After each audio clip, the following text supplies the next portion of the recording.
নিবেদন কবি কেষ্টমণ্ডলের লেখা কারণ আমি মেয়ে। যেদিন আমি প্রথম আলো জেলে ধরাতে এলাম, এসেই জানলাম না, আলো নয়, কালো অন্ধকার নিয়েই আমি জন্মেছি। কারণ আমি মেয়ে। আমি মেয়ে বলে মা তো ভয়েই সেটেছিল বিছানার এক পাশে। বাবা দুদিন আমার মুখ দর্শন করেননি, আমি মেয়ে বলে। দাদু মিষ্টিগুলো ধুত্তর বলে ফেলে দিল মাছ পুকুরে। কারণ আমি মেয়ে। ঠামি মুখ বেঁকিয়ে পাড়ায় পাড়ায় বলে বেড়ালো, কি আবার হবে, খরচের জোগাড় হয়েছে আবার।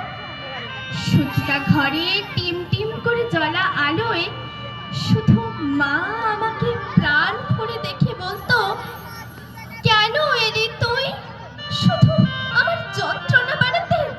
জানিস না, এরা ছেলে চায়, ছেলে, বংশের প্রদীপ, আত্মমর্যাদার প্রতীক। দেখছিস না ঘরে কেমন কাল বৈশাখীর মতো গুরু গম্ভীর মেঘ, কেমন অসহায় নিস্তব্ধতা। তোকে বড় হয়তো হতে দেবে, কিন্তু মানুষ হতে দেবে না। নারী সে তো সন্তান জন্মদানের যন্ত্র। সে যন্ত্র হতে পরে জন্ম নিল আমার অনুজ ভাই সুহাস। সেদিন ঘরে যেন আলো এলো, সারা ঘর সাজলো নানা রঙের আলোয়। উঠোন থেকে ঠাকুর ঘর, বাড়ির ছাদ থেকে তুলসী তলা, অন্নপ্রাশনের কত লোক এলো। জন্মদিনও পালিত হলো রাজসী। কিন্তু আমার বেলায় থাক, না বলাই ভালো। কারণ আমি মেয়ে। আমি মেয়ে বলে স্কুলের গণ্ডিতেই শেষ হলো আমার জীবন।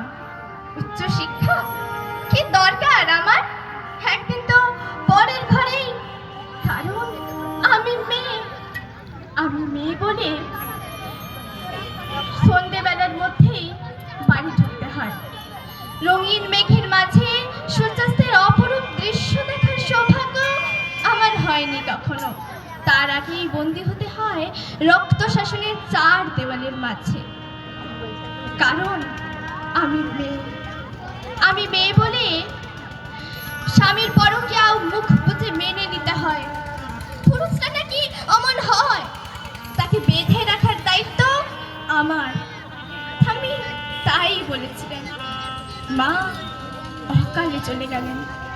পুরুষ শাসনের বেড়া ডিঙিয়ে যেখানে আচার নেই, অত্যাচার নেই, ব্যভিচার নেই, লিঙ্গভেদের অপমান নেই, মেয়ে বলে নিয়তির নিষ্ঠুর পরিহাসে ভাইয়ের থেকে বিতাড়িত বাবা একদিন মা বলে আশ্রয় নিল আমার আঁচলের তলে।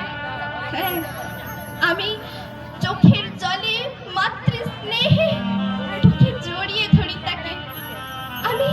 আমি মেয়ে বলে মমতা বেশি বলে, অথচ সেই প্রাগ ঐতিহাসিক যুগ থেকে আমি জেনে আসছি আলো। আমার গর্ভ থেকেই জন্ম নিয়েছে লিঙ্কন, আমার গর্ভ থেকেই জন্ম নিয়েছে সুভাষচন্দ্র, আমার গর্ভ থেকেই জন্ম নিয়েছে বিদ্যাসাগর, আইনস্টাইন, রামমোহনেরা। অথচ বারবার আমাকে পুড়ে পুড়ে সতী হতে হয়েছে, সতীদাহে।